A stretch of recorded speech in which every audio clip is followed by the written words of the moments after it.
Hello everyone, good morning. अभी ये हमारा जो मॉड्यूल है land arbitration and court cases monitoring, इसमें प्रीवियसली क्या होता था कि पहले आपके पास एडवोकेट के पेमेंट्स के रिगार्डिंग काफ़ी इश्यूज होते हैं, प्लस कौन सी केस कहाँ पे चल रही है, उसकी क्या स्टेटस है, वो पता नहीं चलता था। तो अभी हमने एक सेंट्रलाइज पोर्टल बनाया है, जिसमें आपको LA arbitration and court case के रिगार्डिंग जितने भी कंपोनेंट्स है, वो आपको एक पोर्टल पे मिल जाएँगे। तो ये मॉड्यूल आपको 3 सब पार्ट पे डिवाइड हुआ है। जैसे आरओ से सिर्फ़ एडवोकेट की एम्पैनलमेंट होंगे। देन उसके बाद पीडी केस अलॉट करेंगे टू द कंसर्न्ड एडवोकेट। अब आरओ उसमें एक अप्रूवल देंगे कि this person is right for that case, और एडवोकेट उसमें केस की जो हियरिंग होंगी, उस हियरिंग का डिटेल्स वहाँ पे अपडेट करेंगे। एज़ वेल एज़ इसमें पेमेंट की रिगार्डिंग जो कंसर्न है, तो पेमेंट भी यहाँ से एडवोकेट ही रेज़ करेंगे। नाउ मैं आपको इस मॉड्यूल का कुछ सैलिएंट फीचर बता देता हूँ कि इसमें हमने क्या-क्या इनकॉर्पोरेट किया है। फर्स्ट है आपका empanelment of advocate by RO. इस पे आप देख सकते हैं कि पर्टिकुलर एक एडवोकेट को एम्पैनलमेंट करने के लिए हमने कुछ बेसिक डिटेल्स लिए, लाइक एम्पैनल एडवोकेट के नेम, उनके बार काउंसिल नंबर, उनके पैन, उनकी email ID, contact number etcetera. इस पे आप इम्पैनलमेंट ऑर्डर और रिज़्यूम भी यहाँ पे आप अपलोड कर सकते हैं। तो आरओ जब इन पे इम्पैनलमेंट करेंगे, तो उनकी कंसर्न्ड जो ईमेल आईडी वहाँ पे पुट करेंगे, उसमें एक लॉगिन आईडी और पासवर्ड चला जाएगा, जिससे एडवोकेट की लॉगिन कर सकते हैं और उसमें उनकी हियरिंग स्टेटस अपडेट करेंगे। नेक्स्ट है हमारा एडवोकेट की परफॉर्मेंस। सो काफ़ी ऐसे केसेस होते हैं जिसमें आपको कुछ रैशनल डिसीजन लेने होते हैं कि कौन से एडवोकेट किस केस में प्रेफर्ड होंगे, और आगे फर्दर कोई किनकी परफॉर्मेंस अच्छी है और किनकी परफॉर्मेंस मॉनिटर कर सकते हैं आप इस मॉड्यूल से। यहाँ पे आपको एक एडवोकेट को टोटल कितने केसेस अभी असाइन है, कंसर्न्ड आरओ में कितने केसेस असाइन हैं, करेंटली उनके पास एक्टिव क्या है, करेंटली उन्होंने कंप्लीट कितने किया है, कंप्लीट में कितने विन हैं, कितने लॉसेस हैं, आपको एंटायर उनकी performance as a uh, numeric way पे आपको यहाँ पे शो हो जाएँगी विथ उनके रेटिंग के साथ। ये जो परफॉर्मेंस ऑफ एडवोकेट की आप रेटिंग देख रहे हैं स्टार्स में, इससे आपको पता चल रहा है कि कौन से एडवोकेट की विनिंग कैपेसिटी कितना बेहतर है। अब है यहाँ पे engagement of cases by PDs. PD के लॉगिन्स पे पीडी को सिर्फ केस असाइन करना है कि इस पर्टिकुलर प्लॉट्स के रिगार्डिंग जो केसेस कोर्ट ने रेज़ किया है या ओपोनेंट ने रेज़ किया है, उसकी सिर्फ केसेस की इन्फॉर्मेशन डालनी है और प्रेफर्ड 3 एडवोकेट को सिलेक्ट करना है। अब जो प्रेफर्ड एडवोकेट को सिलेक्ट करेंगे, वो आरओ साहब उस एंटायर केस को रिव्यू करेंगे और उनके हिसाब से जो प्रेफर रहेंगे, वो वहाँ पे चूज़ करेंगे एडवोकेट को, और वो केस चला जाएगा एडवोकेट के लॉगिन पे फॉर फर्दर प्रोसीडिंग। अब यहाँ पे आप एक चीज़ देख रहे हैं, दिस केस इज़ रिप्रेजेंटेड 260/14, और उसके साथ आपको एक लगा हुआ है AC/DC then SC and SC. ये एसी का मतलब arbitration court, DC means district court, SC means high court and SC means supreme court. अब ज़ाहिर है कोई केस अगर आ रहा है सुप्रीम कोर्ट में, दैट्स मीन वो नीचे से चैलेंज होके भी आ सकता है। दैट्स मीन पहले आर्बिट्रेशन पे आया होगा, then district court, then high court and then supreme court. तो आपको ये जो एब्रिविएशन है एसी, डीसी, एचसी और एससी से, ये आपको पता चल जा रहा है कि ये करंट केस हमारे एससी में है, दैट्स मीन सुप्रीम कोर्ट में है, और ये फर्दरली नीचे से रोटेट होके आया है आर्बिट्रेशन डिस्ट्रिक्ट और हाई कोर्ट से। अब ये नीचे ये ग्रिड देख रहे हैं, इसमें से आपको पता चल जाएगा। इसकी आपको डिटेल एंट्री भी मिल जाएगी कि इस केस की कौन-कौन सी केस में क्या इन्फॉर्मेशन थी। तो आपको एक प्लॉट के regarding entire information as well as advocate में हियरिंग में कितने पैसे इनमें लगे, एक केस के रिगार्डिंग विथ मल्टीपल कोर्ट्स आपको अमाउंट भी पता चल जाएगा। ये है एक रिपोर्टेबल्स ऑर्डर्स की लाइब्रेरी। अब कुछ-कुछ केसेस ऐसे होते हैं जिसमें आपको कोई कोर्ट की जज है, उन्होंने कुछ रिपोर्टेबल ऑर्डर्स की जजमेंट दिया है। तो वो जजमेंट को भी हम लोग कैप्चर कर रहे हैं बाय एडवोकेट्स। तो एडवोकेट्स उन्हें पहले प्रेफ़र करेंगे, yes this judgement is favour for NHAI, और पीआईयू उनको फर्दर फ़िल्टर आउट करेंगे कि यस ये इनको केप्ट करने के लिए एनएचआई पे केप्ट करने के लिए ये रह सकता है। तो यहाँ पे जितने भी आपके रिपोर्टेबल्स ऑर्डर है, वो कौन से इश्यूज़ के रिगार्डिंग वो केसेस की जो रिपोर्टेबल ऑर्डर्स है, वो आप यहाँ पे देख सकते हैं। इसमें आपको बेनिफिट्स क्या है? सपोज़ आपको कोई एक इश्यूज़ चल रहे हैं, claim for enhancement of compensation because subject land is nearer to national highway. Suppose PIU Kota पे कोई जज ने इसमें एक रिपोर्टेबल्स ऑर्डर मार्क किया है। अब यहाँ पे आपने ये सेव कर दिया, तो फर्दर इन फ्यूचर में कोई एडवोकेट इस केस को, उनका पास भी ऐसे ही केस आया है कि उसमें भी टाइप ऑफ इश्यू ये है कि claim for enhancement because subject land is nearer to national highway. तो वो एडवोकेट इस पे सेल्फ स्टडी भी कर सकता है कि पीआईयू कोटा ने इस टाइप ऑफ इश्यू के रिगार्डिंग ये जजमेंट पास किया था। तो एडवोकेट अगर फर्दर स्टडी करे, उस केस को प्रॉपर्ली एनहांस करे, तो एक ही हियरिंग पे मेबी इसका केस की कंप्लीशन भी हो सकती है। अब ये है आपके real time view of entire court cases monitoring. अब यहाँ पे अब आरओ वाइज़ कितने केसेस कौन-कौन से कोर्ट में पेंडिंग है, उसकी कंप्लीशन हो गई है, ये आप एंटायरली देख सकते हैं। जैसे यहाँ पे आप देख सकते हैं आरओ भोपाल में टोटल एसी में दैट्स मीन आर्बिट्रेशन कोर्ट पे 6 केस है, जिसमें 2 कंप्लीट हो चुके हैं, 4 आपके पेंडिंग है। डीसी में टोटल 1 केस है, जिसमें आपको 1 कंप्लीट हो चुका है। ऐसे करके आरओ भोपाल में टोटल 19 केस है। अब उसको अगर आप फर्दर ड्रिल डाउन करेंगे, तो आपको उसके नीचे आरओ भोपाल के अंदर जितनी भी डिस्ट्रिक्ट्स है, डिस्ट्रिक्ट वाइज़ उसकी बाइफरकेशन आपको नीचे मिल जाएगी। एक्चुअली चेयरमैन साहब का ऑर्डर था कि ये सारे कोर्ट केसेस मुझे डिस्ट्रिक्ट वाइज़ चाहिए थे। तो आपके कंसर्न्ड आरओ और कंसर्न्ड पीडीज़ में जितने भी डिस्ट्रिक्ट रहेंगे, वो आपको यहाँ पे विज़िबल हो जाएँगे। अब आपको इसके नीचे समरी भी मिल जाएगा कि आरओ भोपाल में हमने क्लिक किया, या ईस्ट नेइमार या इंदौर पर्टिकुलर डिस्ट्रिक्ट पे आपने सिलेक्ट किया, तो आपके ब्रीफ ऑफ डिटेल्स भी मिल जाएगा। The total number of cases अब यहाँ पे 19 है, वहाँ पे कंप्लीटेड हो चुके हैं 12, आपको पेंडिंग है 7। अब ये जो 7 पेंडिंग है, इसकी पेंडेंसी क्या है? तो आप ये देख सकते हैं 0 टू 1 ईयर में 5 पेंडिंग है, 1 टू 2 ईयर पे अभी 0 है, 2 टू 3 ईयर में 1 है, और ग्रेटर देन 3 पे आपको 1 है। तो आपको ये पता चल रहा है कि मोस्ट कॉम्प्लिकेटेड केस ये एक अभी यहाँ पे प्रेज़ेंट है। ये केस ऑफ जो पेंडिंग है, ये डेट ऑफ केस फाइलिंग से कैलकुलेट होके ऑटोमेटिकली आ रहा है, जिस पे आप नीचे भी आप इसकी एंटायर रिपोर्ट देख सकते हैं। अब आपके पास एक और भी फैसिलिटी दिया गया है, हियरिंग डेट शेड्यूल।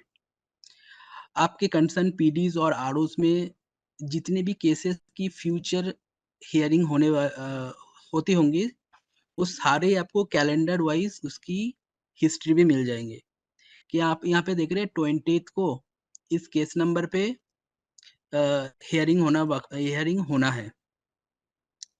अब इसके साथ-साथ आपको राइट साइड पे एक मैप भी दिख रहा होगा, जिसमें एक ग्रीन कलर की डॉट्स भी दिख रही है।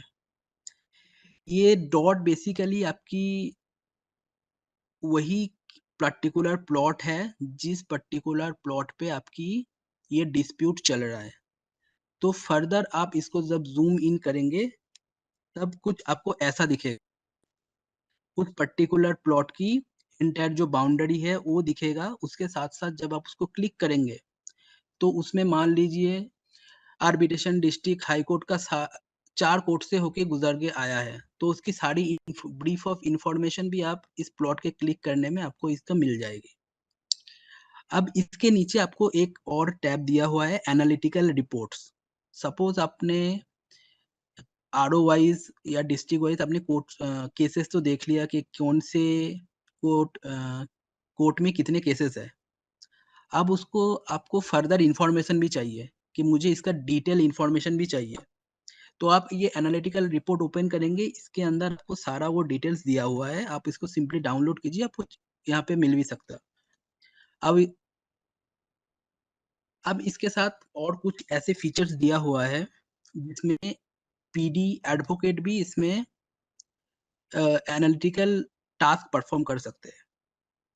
जैसे काफ़ी-काफ़ी पिटिशनर ने केसेस की ऐसे केस फाइल कर दिया बेस्ड ऑन कि subject land is nearer to the national highway. But उनको कितना एग्ज़ैक्ट है, वो कभी पिटीशन में मेंशन नहीं होता। तो यहाँ पे एक ऐसा फीचर्स है, आप ये देख सकते हैं नीचे ये रेड कलर का जो डॉट है, ये वो पर्टिकुलर पिटीशनर की प्लॉट प्लॉट है। और ये जो काफ़ी दूर पे एक देख रहे हैं आप एक रोड आपको जा रहा है। तो आप इसमें सिंपली क्लिक करेंगे, तो इसमें आपको एक्चुअल जो इसकी डिस्टेंस है, वो आपको मिल जाएगा इन मीटर्स में। जैसे यहाँ पे दिख रहा है कि total distance in 2036.24 metre, that's mean 2 approx 2 kilometre. तो ये एडवोकेट चाहे तो पिटीशन में मेंशन कर सकते हैं इसकी अप्रॉक्स डिस्टेंस 2 किलोमीटर है। तो बेस्ड ऑन द डिसीजन ये फर्दर हियरिंग में भी वेरीफाई हो सकता है। तो यही है हमारा एंटायर प्लेटफ़ॉर्म, जहाँ पे हमने एडवोकेट को जो एंगेजमेंट है वहाँ पे मैनेज किया है। Real time view of court cases आप देख सकते हैं। Every stakeholder can access real time update of the case status. Case के बीच में कभी हियरिंग हो रही है, उसकी कितनी पेमेंट है, कहाँ पे ये पेमेंट रुका हुआ है। ये not only PDs, ROs as well as advocate भी ये चेक कर सकते हैं। अब यही यूनिफाइड जो अप्रोच है, ये आपको कन्फ्यूजन को दूर करेंगे और ये जो कोर्ट केस के रिगार्डिंग जितने भी प्रोसेस है, इसको फास्टर करेंगे। ये है सर पर्टिकुलर एक आरओ की लॉगिन। तो आरओ साहब जब कोई पर्टिकुलर एडवोकेट को एम्पैनलमेंट करेंगे, तो आप वहाँ से सिंपली यहाँ पे न्यू के बटन से जा सकते हैं। अब जब न्यू पे एम्पैनलमेंट टाइप करेंगे, तब कोई-कोई एडवोकेट ऐसे होगा जो इंडिविजुअल भी कोर्ट केस करते हैं, एज़ वेल एज़ फर्म के बिहाफ़ पे भी करते हैं। तो आप दोनों ही ऑप्शन दिया हुआ है, आइदर आप इंडिविजुअल चूज़ कर सकते हैं और फर्म के बिहाफ़ पे भी चूज़ कर सकते हैं। जब इंडिविजुअल आप करेंगे, तब वहाँ पे आपको पैन नंबर पूछा जाएगा, उस पर्टिकुलर एडवोकेट की। तो आपको सिंपली यहाँ पे जस्ट पुट करना है वो भी भर दे यार, 4489 देन एडवोकेट की नाम, एडवोकेट की बार काउंसिल नंबर, देन उनकी ईमेल आईडी। ये ईमेल आईडी प्लीज़ इंश्योर करना इस ईमेल आईडी करेक्ट हो, क्योंकि इस ईमेल आईडी पे ही एडवोकेट की लॉगिन आईडी सेंड होगी, जिससे उनको डेटा लेक पे लॉगिन करना है और उनकी hearing status as well as उनको पेमेंट रेज़ करना है।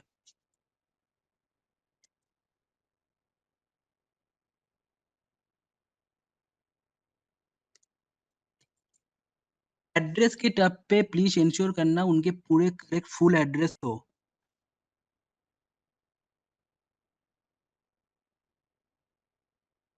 उनके वर्क एक्सपीरियंस जितने भी होंगे। देन यहाँ पे आपके ऑप्शन है advocate company firm empanelment date for NHAI. जिस दिन उस एडवोकेट एनएचएआई पे एम्पैनलमेंट हुआ उसका डेट, उसके साथ-साथ आपको एम्पैनलमेंट ऑर्डर प्लस रिज़्यूम, ये 2 बोथ कंपल्सरी डॉक्यूमेंट है जो यहाँ पे आपको अपलोड करना है। अब कुछ ऐसे-ऐसे श एडवोकेट केस में होता है कि पर्टिकुलर कोई एडवोकेट 2 साल के लिए कॉन्ट्रैक्ट पे है या 3 साल के लिए कॉन्ट्रैक्ट पे है, तो उसकी आप जो एक्सपायरी है, वो भी आप इनिशियल टाइम पे फ़िल करके रख सकते हैं। तो ये आपको उस फ्यूचर डेट में जब वो डेट आ जाएगी, तो ये एडवोकेट ऑटोमैटिकली डीएमपैनल हो जाएँगे डेटा लेके पोर्टल से, जिससे वो केस की hearing as well as payment raise ही ना कर पाए, उनकी आईडी क्लोज़ हो जाएगी। ठीक।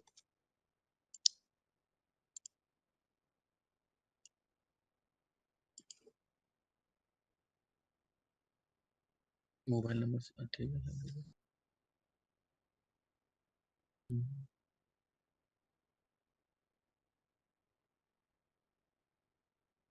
आप ये देख रहे हैं कि जी ये particular S Kumar Das data lake के पोर्टल पे ये इम्पैनल हो चुके हैं और उनके सारे डिटेल्स आप देख भी सकते हैं। अप्रूव तो नहीं करता कोई।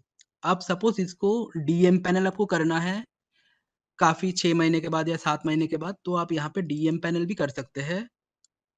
सिर्फ़ आपको डीएमपैनल का डेट डालना है और उसकी जो डीएमपैनलमेंट की कॉपी होगी, वो आपको यहाँ पे पुट करना है।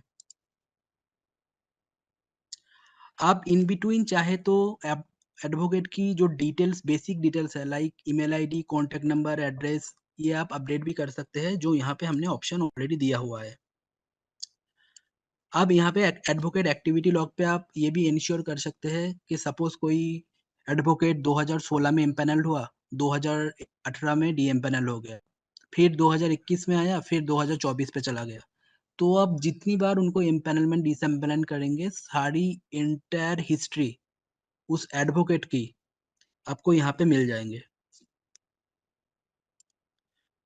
अब एडवोकेट की इम्पैनलमेंट होने के बाद हम लोग आ रहे पीडीज़ के लॉगिन पे, जहाँ पे पीडी से हम लोग केस असाइन करेंगे।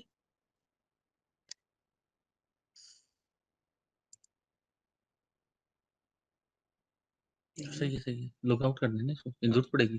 ठीक।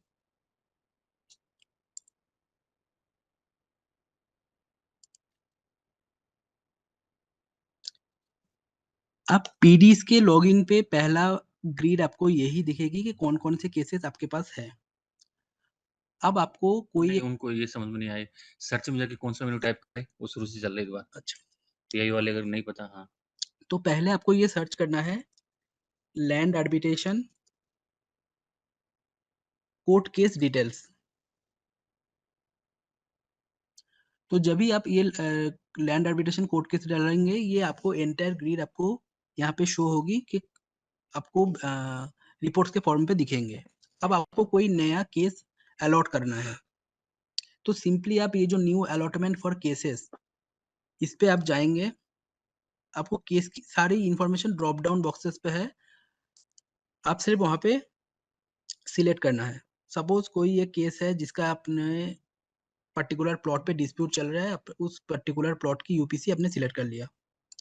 देन एक होता है भूमि राशि आईडी, जो आपको 3A 3D के नोटिफ़िकेशन पे आपको मिला होगा उस भूमि राशि पोर्टल पे उस प्रोजेक्ट की आईडी।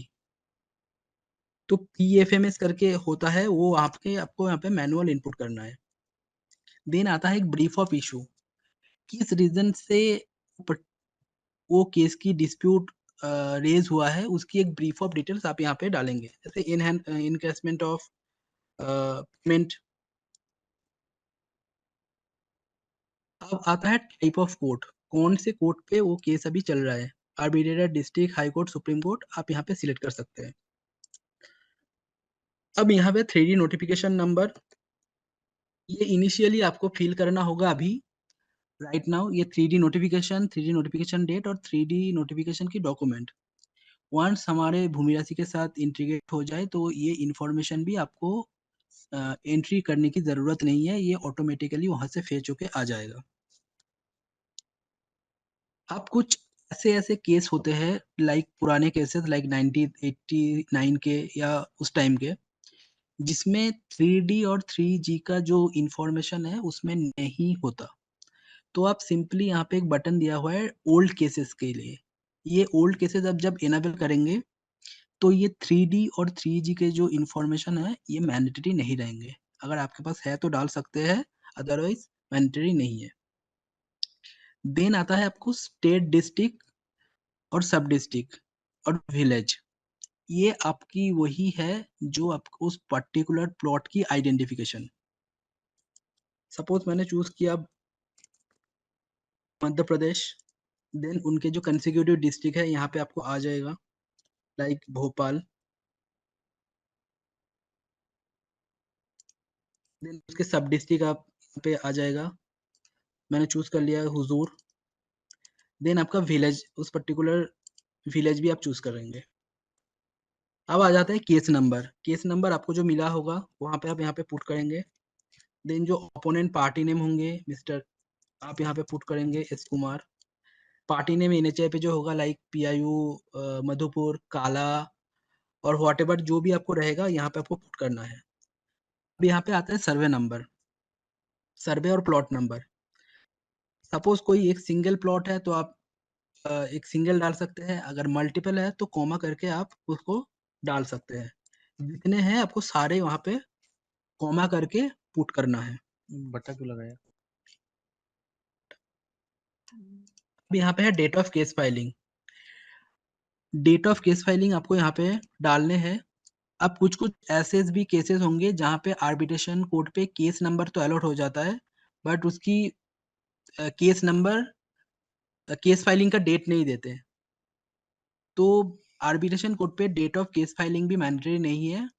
ये ब लेटर ऑन स्टेज पे जब मिल जाएगा तब एडवोकेट यहाँ पे फिल कर देंगे।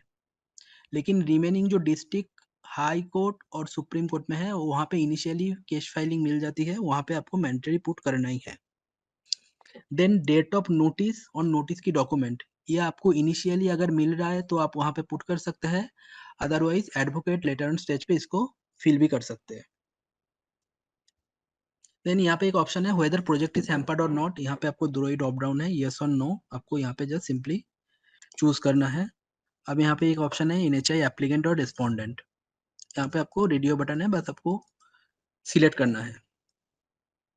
अब यहाँ पे डिवीज़न ने क्या प्रोविज़न दिया है कि पीडी जब केस कोई अलॉट करेगा, तब वहाँ पे 3 एडवोकेट को प्रेफ़र करेंगे कि which one is better for that, और इनके इसका जो पावर है अप्रूवल करने की, वो आरओ साहब के पास है। वो ये 3 एडवोकेट से कोई एडवोकेट चूज़ करेंगे which one is best for that case. तो जब आप ये पर्टिकुलर जितने भी इम्पैनल्ड एडवोकेट्स हैं, जिन्होंने आरओ साहब ने इम्पैनल किया है, ये सारे एडवोकेट्स आपको यहाँ पे दिख जाएँगे।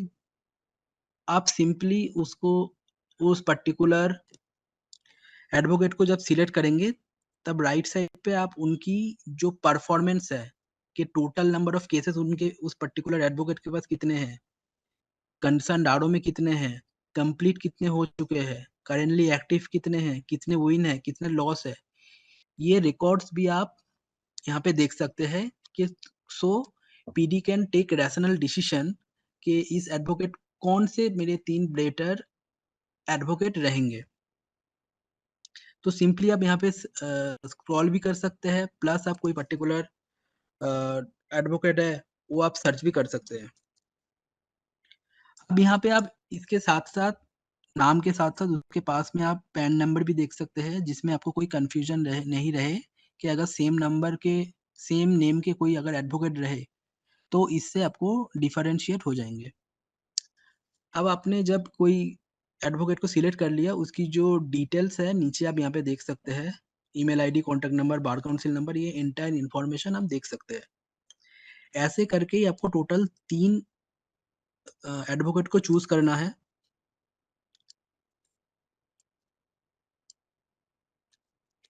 और उसके साथ-साथ आता है सीनियर और स्पेशल एडवोकेट। ऐसे कोई केसेस होता है डिस्ट्रिक्ट सॉरी हाई कोर्ट और सुप्रीम कोर्ट में, जिसमें आपको सीनियर एडवोकेट की रिक्वायरमेंट है।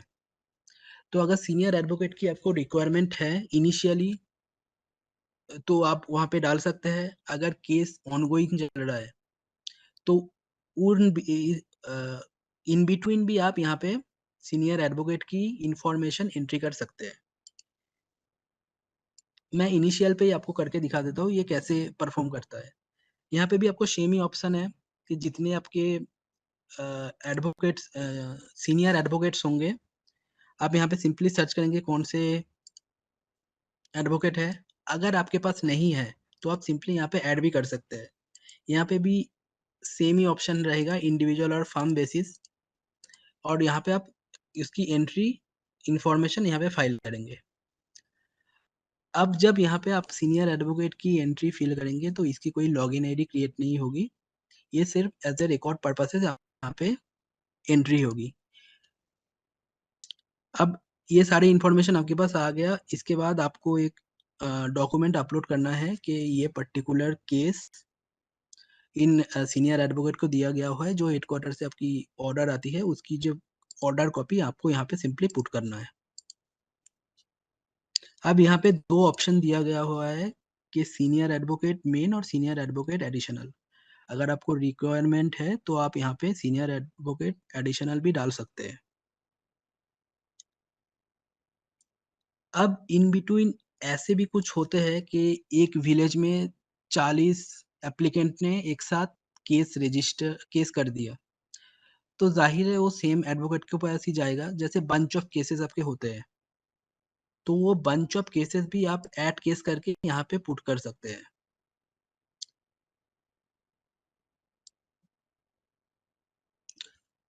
ये सारा इन्फॉर्मेशन फिल होने के बाद आपने सिंपली यहाँ पे सबमिट फॉर अप्रूवल पे बटन पे क्लिक करेंगे,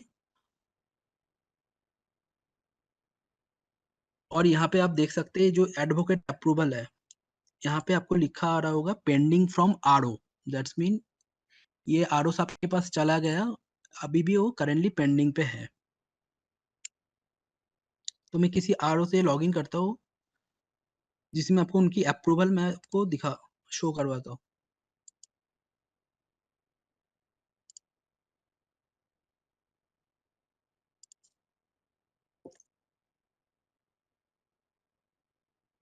ये है आरओ भोपाल की लॉगिन। जो जो जो पीडी से केस की एलोकेशन होगी, उनके जो कंसर्न्ड आरओ होंगे, उनके पास ही ये रिक्वेस्ट जाएगा, 2 notification as well as mail.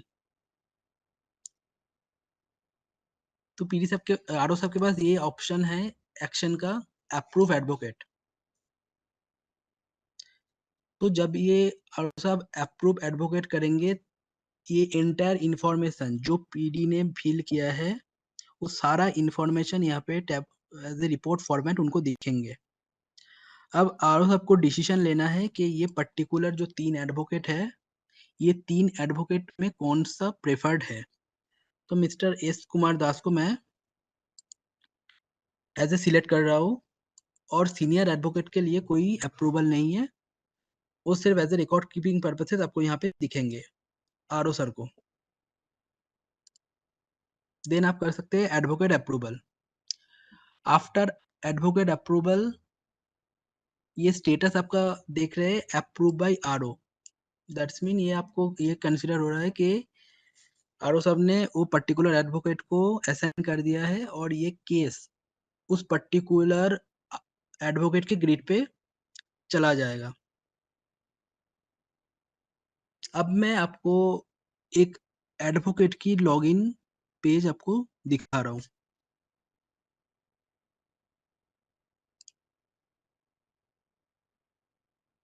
ये है एक एडवोकेट की लॉगिन पेज, जहाँ पे उनको सर्च करना है land arbitration court case details, और उनके पास जितने भी केस उनको एलोकेट हुआ है, वो सारा केसेस यहाँ पे उनको शो हो जाएंगे। तो सपोज मैंने ये केस एक चूज किया, इनिशियली उनको क्या दिखेगा, अप्रूव बाय आरओ, और केस लाइफ साइकिल में दिखेगा case detail not submit by advocate. तो इनिशियली एक एडवोकेट को क्या फिल करना होता है, उनको सबमिट केस डिटेल करना होता है। सबमिट केस डिटेल बेसिकली वही है जिसमें आपको पिटिशन की कॉपीज, अगर डेट ऑफ नोटिस में पीडी ने नहीं डाला होगा, या डेट ऑफ नोटिस डॉक्यूमेंट अगर नहीं डाला होगा, तो वो उनको वहाँ पे फिल करना है। अब काफ़ी टाइम पे ऐसा भी होता है कि केस स्टार्ट तो हो गया, लेकिन ये जो पिटिशनर्स कॉपीज़ है, नोटिस की डॉक्यूमेंट है, ये इनिशियली नहीं होते। तो ये बाद में भी एडवोकेट फ़ील कर सकते हैं, बट ये इंश्योर है कि केस कंप्लीशन से पहले ये सारे चीज़ फ़िल हो। तो यहाँ पे पिटीशन कॉपी भी मैंने इनिशियल पे डाल दिया। देन यहाँ पे उनको चूज़ करना है, कौन से इश्यूज़ के रिगार्डिंग ये पर्टिकुलर केसेस रेज़ हुआ है। तो यहाँ पे कुछ हमारे बेसिक ड्रॉप डाउन्स हैं, जहाँ पे वो चूज़ कर सकते हैं। अगर कोई ऐसा केसेस है जो यहाँ इस ड्रॉप डाउन पे नहीं है, तो एनी अदर इश्यूज़ करके आप वहाँ पे इनपुट भी कर सकते हैं कि व्हाटएवर द इश्यूज़, तो आप यहाँ पे एडवोकेट लिख भी सकते हैं। एनहांसमेंट ऑफ व्हाटएवर जो रीज़न रहेगा आप यहाँ पे डाल सकते हैं। अब ये भी एक इंश्योर है डिवीज़न से कि जो ओपोनेंट लॉयर है, उस ओपोनेंट लॉयर की बेसिक इन्फॉर्मेशन यहाँ पे फ़िल करना मैंडेटरी है। लाइक आप ओपोनेंट के नेम डाल सकते हैं, ओपोनेंट की ईमेल आईडी और कॉन्टैक्ट नंबर। ये ईमेल आईडी और कॉन्टैक्ट नंबर मैंडेटरी नहीं है, अगर आपके पास है, तो आप यहाँ पे फ़िल कर सकते हैं।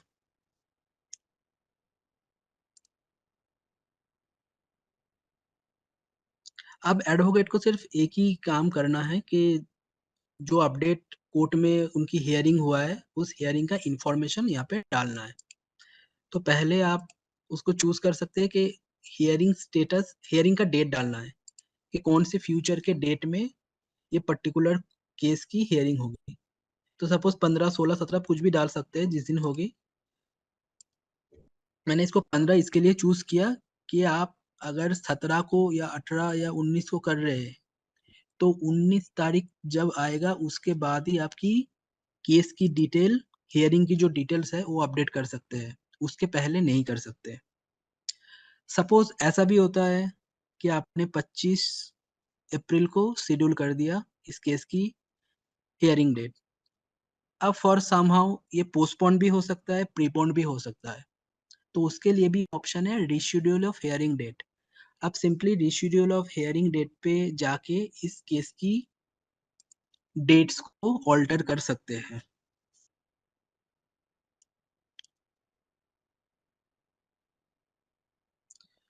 अब इस पे एक ऑप्शन है अपडेट हियरिंग स्टेटस। अब सपोज़ 15 को मैंने किया, इसके लिए 15 के डेट से मेरे ये ऑप्शन ओपन हुआ है update hearing status. Update hearing status पे अ, एडवोकेट को ये सिलेक्ट करना है कि आर्गुमेंट हुआ है, कि एविडेंस हुआ है या पेंडिंग में चला गया, और उसकी जो हियरिंग डिटेल्स में वो जो आपको ईमेल के थ्रू करते हैं उसकी सिर्फ या व्हाटएवर जो हियरिंग का डिटेल्स होता है वो आप सिंपली यहाँ पे इनपुट करेंगे। अगर कोई एडिशनल रिमार्क्स है, वो भी आप यहाँ पे एज़ ए एडवोकेट वहाँ पे पुट कर सकते हैं। कोई डॉक्यूमेंट है जो कोर्ट ने प्रोवाइड किया है एनएचआई के फ़ेवर पे, तो वो भी आप यहाँ पे एज़ ए एडवोकेट यहाँ पे फ़िल कर सकते हैं। ओपोनेंट की कोई डॉक्यूमेंट है, वो आपको मिला है, वो भी आप यहाँ पे फ़िल कर सकते हैं। आप इस पे अपने सबमिट करेंगे, आपकी एक केस की हियरिंग जो डिटेल्स है, यहाँ पे फ़िल हो जाएगी। अब सेकंड टाइम फिर एक ऑप्शन है, आपको नेक्स्ट हियरिंग करना है और नेक्स्ट हियरिंग के बाद आप उस पर्टिकुलर डेट पे हियरिंग स्टेटस अपडेट करना है। ये जितनी बार रोटेट होगी, उतनी बार आपकी हियरिंग की इन्फॉर्मेशन आपको वहाँ पे दिखने लग जाएगी। वो मैं आपको दिखा देता हूँ कैसे दिखेगी। इसके साथ-साथ एक और ऑप्शन है कि court has any fixed timeline for compliances और नॉट। ये काफ़ी-काफ़ी टाइम ऐसा भी होता है कि कोर्ट ने कुछ ऑर्डर दिया है कि एफिडेविट बनवाना है इस पर्टिकुलर डेट के बिटवीन।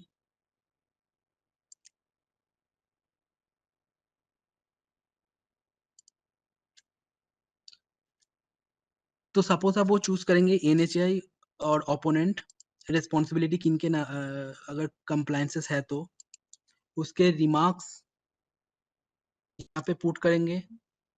उसके टारगेट डेट अगर दिया हुआ है, वो भी आप यहाँ पे डालेंगे कि 3 महीने का दिया है, 2 महीने का दिया है, ये आप यहाँ पे चूज़ करेंगे, और उसके साथ-साथ कोई सपोर्टिंग डॉक्यूमेंट्स है, तो यहाँ पे आप लगा सकते हैं। ये मैंडेटरी नहीं है, अगर आपके पास कुछ दिया हुआ है, तो आप लगा सकते हैं, अदरवाइज़ नहीं। अब जितने भी यहाँ पे कंप्लायंसेस यहाँ पे आप टिक करके एडवोकेट ने किया होगा, ये सारे कंप्लायंसेस आपको पीडीज़ के लॉगिन पे भी यहाँ पे शो हो जाएगा। ये आप देख रहे हैं जो कंप्लायंस करके है 0 का बटन। ये कंप्लायंस में आप क्लिक करेंगे, जितने भी उस कंसर्न पीडी जितने भी कंसर्न एडवोकेट कंप्लायंसेस रेज़ किया होगा, सारे कंप्लायंसेस यहाँ पे आपको एज़ ए ग्रिड आपको दिख जाएँगे।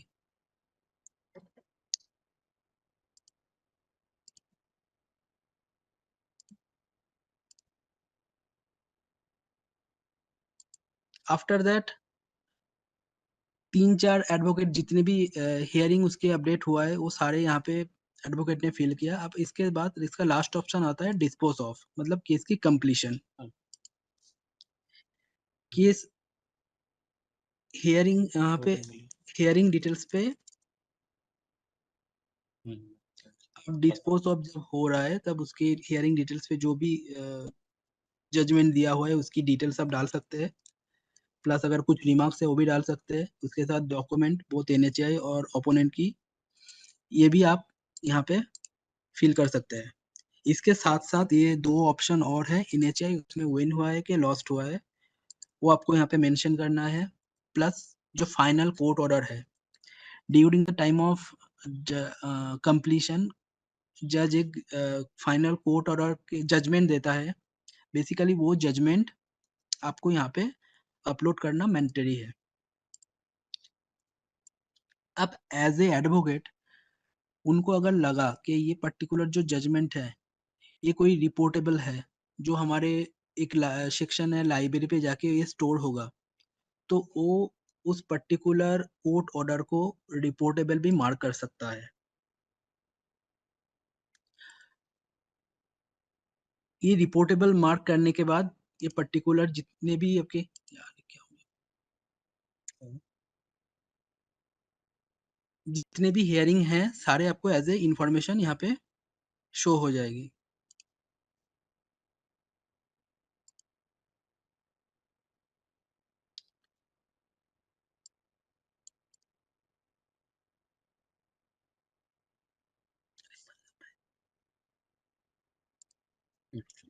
कोई बात नहीं, नेक्स्ट बता दें, मैं दिखा दूँ।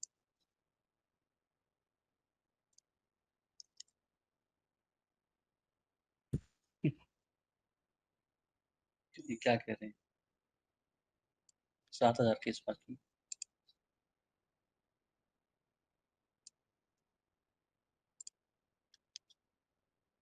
कितना हो रहा है? मैं ब्रेक दूँ 5 मिनट का? देख ले एक बार। हो गया बस। नहीं, मैं तो तब तक चलवा लिया ना। अच्छा, ठीक है? नहीं। अब ये है पर्टिकुलर एडवोकेट की पेमेंट का सेक्शन। ये पेमेंट में सेक्शन पे उस पर्टिकुलर एडवोकेट को यही जितने भी उन्होंने हियरिंग अपडेट किया है, वो हियरिंग का यहाँ पे डिटेल्स आपको यहाँ पे शो होगा। सपोज़ मिस्टर ए कुमार ने 1 नंबर केस पे टोटल 4 हियरिंग किया, 2 नंबर केस पे टोटल 3 हियरिंग किया, 3 नंबर पे से टोटल 2 हियरिंग किया। तो उनको सिर्फ़ 4 प्लस 3 प्लस 2 टोटल 9 के जो हियरिंग हैं, वही यहाँ पे शो होंगे। अब वहाँ पे एक्शन पे जाके उनको रेज़ पेमेंट करना है।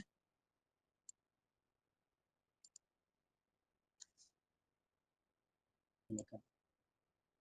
तो मीटिंग अगर रेज़ पेमेंट कर रहा है, तो वो एक साथ उस 4 हियरिंग का एक साथ भी यूटी है ना? हुँ, ठीक। 4 हियरिंग का एक साथ भी ये पेमेंट रेज़ कर सकता है, या अगर इंडिविजुअल चाहे इंडिविजुअल भी पेमेंट रेज़ कर सकता है, और वो फर्दर कंसर्न्ड पीडीज़ देन एफएपीडीज़ होके एएफएमएस पे चला जाएगा, और एएफएमएस से पेमेंट होने के बाद एडवोकेट को भी दिखेगा कि पेमेंट रिलीज़ हो चुका है। अब यहाँ पे आपको एडवोकेट की लॉगिन पे आपको वही बता रहा था कि एडवोकेट पेमेंट कहाँ से रेज़ करेगा, कि पेमेंट के पेज पे ये जितने भी आपके हियरिंग्स है, वो हियरिंग्स यहाँ पे शो हो जाएगी। वहाँ पे आपको सिर्फ एक्शन पे जाके उनको रेज़ करना है, कि वो सिंगल भी कर सकते हैं एज़ वेल एज़ मल्टीपल भी कर सकते हैं, और वो फर्दरली पीडीज़ के पास जाएगा, पीडी से एफएपीडीज़ के पास, और वहाँ से एफएमएस टीम को। तो वहाँ पे जब आपकी पेमेंट का अगर रिलीज़ हो जाए, तो यहाँ पे आपको एज ए पीडी, और एडवोकेट को यहाँ पे दिख जाएगा कि करंट स्टेटस ऑफ इनवॉइस उनका क्या है। अगर आपको ऐसा लग रहा है कि पीडी ने 4 हियरिंग के लिए केस 4 हियरिंग के लिए पेमेंट रेज़ कर दिया है। जैसे यहाँ पे आप देख रहे हैं, ये केस नंबर ये है, इसके लिए 4 बार हियरिंग हुआ है, 1 बार आर्गुमेंट हुआ है, 1 बार पेंडिंग हुआ है, 1 बार एविडेंस हुआ है एंड लास्टली डिस्पोज़ ऑफ हो चुका है। उसके साथ-साथ कौन-सी डेट पे हैंग हो रहा है। चल। सॉरी, अब इसके साथ-साथ आप देख रहे हैं यहाँ पे एक पर्टिकुलर केस है, केस की नंबर यहाँ पे मेंशन होगी, उसके जो मास्टर केस नंबर होगा, अगर बंच ऑफ केस है तो उसके मास्टर केस नंबर एक होता है, तो वो भी आपको यहाँ पे मेंशन होगी। उसके साथ-साथ उस पर्टिकुलर केस में कितनी बार हियरिंग हुई है, ये भी आपको यहाँ पे मेंशन होगा कि आर्गुमेंट हुआ है, पेंडिंग हुआ है, एविडेंस है या डिस्पोज़ ऑफ है। और वो कौन-कौन सी डेट पे उसकी हियरिंग हुआ है, वो सारा इन्फॉर्मेशन आपको एज़ ए ग्रिड में दिख जाएगा। उसके साथ-साथ आप invoice number, invoice date, advocate की फीस, कॉम्बिनेशन ऑफ 4 हियरिंग वो रेज़ करेगा। अगर पीडीज़ को लगता है कि ये पर्टिकुलर 4 हियरिंग पे 1 हियरिंग हुआ नहीं या जो भी क्लैरिफ़िकेशन है, अगर आप एडवोकेट से पूछना चाहे, तो आप सिंपली जो अदर पेमेंट मॉड्यूल की तरह चल रहा है, आप उनको सीक क्लैरिफ़िकेशन कर सकते हैं।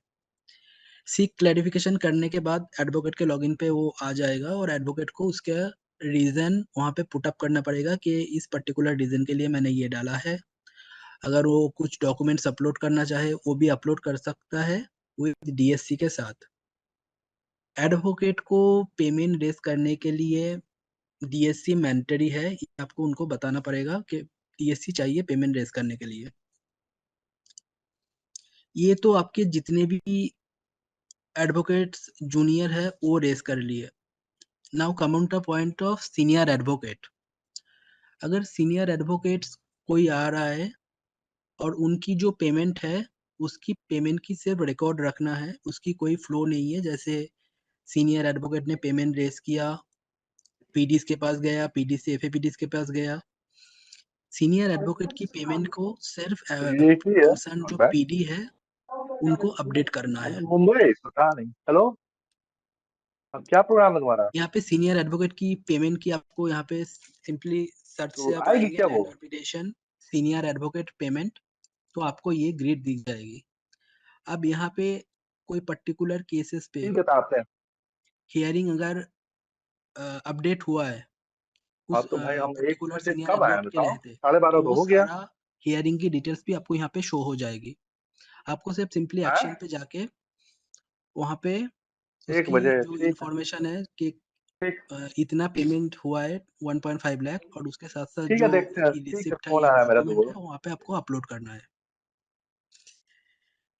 ये है आपका टोटल लैंड आर्बिट्रेशन जी एंड सर, कोर्ट बताया कस्टम जाए। मॉड्यूल, जहाँ पे आरओ हैं? आपका इम्पैनल कर रहा है एडवोकेट को, केस एलोकेट कर रहा है कंसर्न पीडीज़, ओह माय और एडवोकेट की गॉड! हियरिंग अपडेट कर रहा है advocate as well as payment raise कर रहा है। तो आपको सारा इन्फॉर्मेशन एक सेंट्रलाइज़्ड प्लेटफ़ॉर्म पे रहेगा, तो कभी भी इन फ्यूचर आपको कुछ ढूँढना पड़े तो सारा डॉक्यूमेंट्स आपको रियल टाइम पे मिल जाएँगे, प्लस आपके जो पिटिशन्स कॉपीज़ है, वो भी आप व्यू भी कर सकते हैं एज़ वेल एज़ डाउनलोड भी कर सकते हैं। तो ये है हमारा एंटायर लैंड आर्बिट्रेशन की मॉड्यूल। इसका हमने डिटेल एसओपी भी कल हम आपको शेयर कर देंगे, जिस पे आपको डिटेल कौन से फ़ील्ड पे क्या पुट करना है, सारा मेंशन किया हुआ है। वो शेयर नहीं है।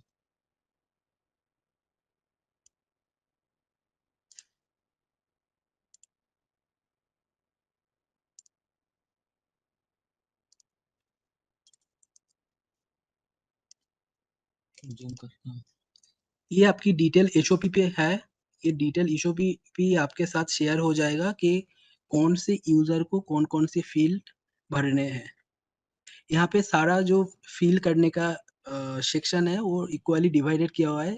तो as a RO, as a PD बहुत ही कम टैब है जहाँ पे आपको फ़िल करना है। मोस्टली आपको ड्रॉप डाउन्स है, और कौन-कौन से ड्रॉप डाउन पे आपको क्या-क्या फ़िल करना है, यहाँ पे आपको डिटेयली मेंशन किया है विथ इसके फाइल फॉर्मेट के साथ। तो आप एक बार इस एसओपी को एक बार डिटेल पे देख लेंगे तो आपको मोस्ट ऑफ थिंग्स क्लियर हो जाएँगे। और सर मुझे ये कुछ जो पूछना था। मॉड्यूल है ये स्पेशली डेवलप किया गया है मॉनिटरिंग के पर्पज़ से, कि आप सिर्फ़ इस पे चेक कर सकते हैं कि रियल टाइम पे इसकी करंट पोज़ीशनिंग क्या है। अब यहाँ पे कुछ ऐसा सेक्शन है, मैं आपको थोड़ा दिखाई देता हूँ।